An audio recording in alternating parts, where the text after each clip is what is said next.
ඔයාගේ ෆැමිලි එකේ වෙනස් විදියට හිතන එකම කෙනා ඔයා විතරද? එහෙනම් මේ වීඩියෝ එක ඉවර වෙනකම්ම බලන්න. ඔබ වෙනස්ම විදියට හිතන කෙනෙක් නම් ඔබ යන මාර්ගය ඔබේ පවුලේ කිසිම කෙනෙක්ට තේරෙන්නේ නැති වෙන්න පුළුවන්. ඕක හරියන්නේ නැහැ. ඔයා යන්නේ වැරදි පාරක.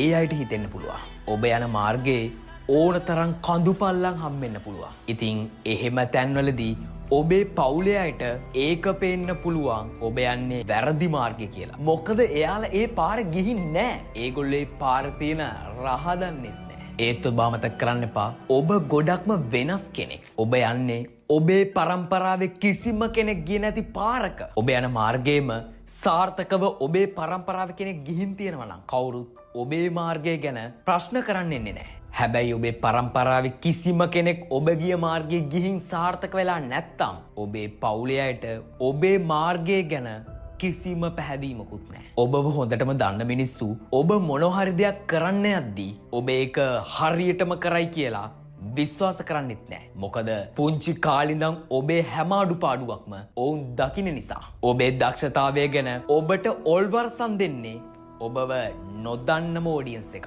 හැබැයි ඔබ වෙනස් වෙන්න කිසිම වෙලාවකදී බය වෙන්න එපා. මොකද කවදා හරි ඔබේ පරම්පරාවම ඔබට ඔල්වර්සන් දෙනවා. මොකද පරම්පරාවේ මේ හැරවුම් ලක්ෂය කරේ ඔබ